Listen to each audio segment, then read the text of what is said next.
الحمدللہ رب العالمین الصلاۃ والسلام علی سید الانبیاء والمرسلین اما بعد فاعوذ باللہ من الشیطان الرجیم بسم اللہ الرحمن الرحیم الصلاۃ والسلام علیک یا رسول اللہ وعلی آلک واصحابک یا حبیب اللہ۔ اکثر سوشل میڈیا کا زمانہ ہے، اکثر اس طرح کی پوسٹنگ ویڈیوز آڈیوز اس طرح کی چیزیں آتی رہتی ہیں کہ لوگ یہ کہتے ہیں کہ جو شخص ماہ رمضان کے آنے کی سب سے پہلے خوشخبری دے، اطلاع دے، تو معاذ اللہ نبی کریم رؤوف الرحیم صلی اللہ تعالیٰ علیہ وسلم سے منسوب کر کے کہتے ہیں کہ نبی پاک صلی اللہ تعالیٰ علیہ وسلم نے ارشاد فرمایا کہ اس کی بخشش کر دی جائے گی۔ حالانکہ بارہا علماء کرام اس بارے میں بتاتے رہتے ہیں، سمجھاتے رہتے ہیں، لیکن ہمارے لوگ بعض اوقات پھر بھی ایسے لوگ کہ جو علماء کی محفلوں میں نہیں جاتے، مسجدوں میں نہیں جاتے، درس و بیان نہیں سنتے، واعظ و نصیحت کے بیانات نہیں سنتے، توجہ نہیں دیتے، ایسے تمام لوگ اس طرح کی پوسٹنگ ویڈیوز آڈیوز فوراً فارورڈ کرتے رہتے ہیں، اسے بہت بڑی نیکی تصور کرتے ہیں، جبکہ علماء نے فرمایا، علماء اکثر فرماتے ہیں کہ ایسا کوئی بیان، ایسا کوئی قول، ایسی کوئی بات کہ جو نبی کریم رؤوف الرحیم صلی اللہ تعالیٰ علیہ وسلم سے منسوب کی جا رہی ہو، اگر وہ موجود نہ ہو تو اس کو بیان کرنا، بغیر تصدیق کے بیان کرنا نہایت سخت معاملہ ہے، آخرت کی خرابی اور تباہی کا باعث بن سکتا ہے۔ بلکہ جو بات نبی کریم صلی اللہ تعالیٰ علیہ وسلم نے کہی نہیں، خود حضور پاک صلی اللہ تعالیٰ علیہ وسلم نے ایسی باتوں کو ناپسند فرمایا کہ مجھ سے منسوب کی جائے، یعنی کوئی بات منسوب کی جائے حضور پاک صلی اللہ تعالیٰ علیہ وسلم سے اور وہ بات حضور نے نہ فرمائی ہو، تو نبی کریم صلی اللہ تعالیٰ علیہ وسلم سختی کے ساتھ ناراضگی کا اظہار فرمایا اور اس شخص کے لیے دوزخ کے انجام کا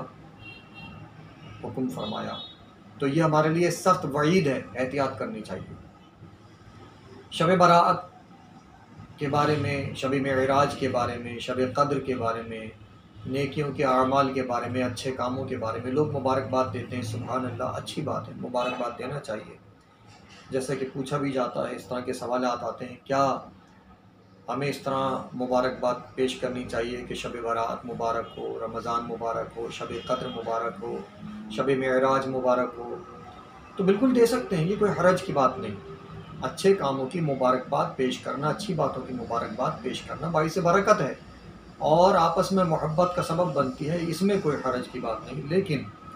جو بات وہی ہے کہ اپنی طرف سے کسی بات کو بڑھا چڑھا کر پیش کرنا، جو بات نہ اللہ نے کہی، نہ نبی پاک صلی اللہ تعالیٰ علیہ وسلم نے کہی، اس بات کو کہنا کہ یہ اللہ نے بھی کہا ہے، اللہ نے بھی فرمایا ہے، اللہ نے بھی بولا ہے۔ پھر بات کرنے کا لب و لہجہ بھی لوگوں کا عجیب و غریب ہوتا ہے کہ یہ اللہ نے بھی بولا ہے۔ بھائی کہاں بولا؟ اللہ نے بھی فرمایا، کہاں فرمایا؟ تو یہ باتیں غیر مناسب ہیں۔ نبی کریم صلی اللہ تعالیٰ علیہ وسلم کی ذات سے منسوب کر دیتے ہیں کہ حضور پاک صلی اللہ تعالیٰ علیہ وسلم نے فرمایا۔ تو ہمیں ان باتوں سے احتیاط کرنی چاہیے۔ معافی کے بارے میں، اب شب قدر ہے، شب معراج ہے، شب براءت ہے، تو اس بارے میں لوگوں کا اکثر میسیج چلتا ہے۔ علماء نے اس پر اچھی ترغیب دی، اچھی نصیحت کی، لیکن لوگوں نے اس کو بھی کھیل اور مذاق بنا لیا کہ ہاتھ جوڑ کر ویڈیو بناتے ہیں، تصویریں بناتے ہیں اور ایسے میسیجز کرتے ہیں کہ جی میں اپنے گناہوں کی معافی مانگتا ہوں، اپنی غلطیوں کی معافی مانگتا ہوں، اور بڑی رات ہے معاف کر دیجئے، اور یہ مغفرت کی رات ہے۔ بے شک بڑی راتیں، بڑے دن یہ سب آتے رہتے ہیں، اچھی بات ہے، معافی مانگنی چاہیے، لیکن اس یقین کے ساتھ کہ آج کے بعد جو کچھ غلطیاں کوتاہیاں میں نے کی، جو کچھ گناہ میں نے کیے، جو کچھ کسی کے حقوق میں نے تلف کیے، جتنی زیادتیاں اور جتنے ظلم میں نے کیے، اس سے سچی توبہ کروں، اور اس یقین کے ساتھ، اس ارادے کے بعد کہ اب دوبارہ ایسے کام نہیں کرنے۔ اسے رسمی طور پر جاری کرنا، ایسا کوئی حکم شریعت میں کہیں بھی نہیں کہ رسمی طور پر لوگوں سے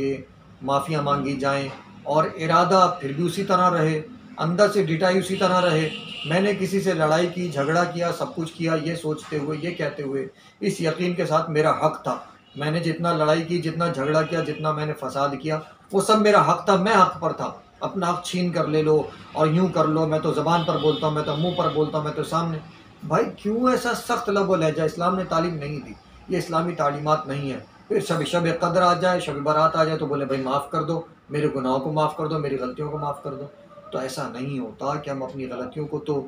جناب اپنا حق سمجھ لیں اور پھر رسمی طور پر ایسے مواقع پر آ کر معافی مانگتے رہیں، اور پھر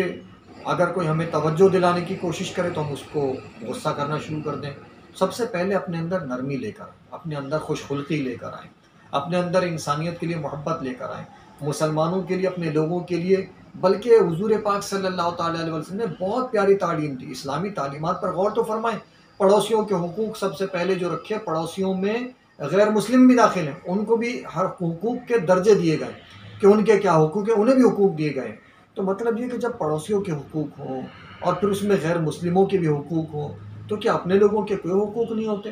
کوئی معاملات نہیں ہوتے؟ پھر ایسا کہنا کہ اللہ بھی اپنے حق معاف کر دے گا، اللہ اپنا حق معاف کر دے گا، اور پھر بندوں کے حقوق معاف نہیں ہوں گے جب تک بندوں سے معافی نہ مانگی جائے، یہ بات ٹھیک ہے کہ اللہ تبارک و تعالیٰ بھی اپنے حقوق معاف کرے گا، لیکن لیکن لیکن لیکن اگر چاہے گا تو۔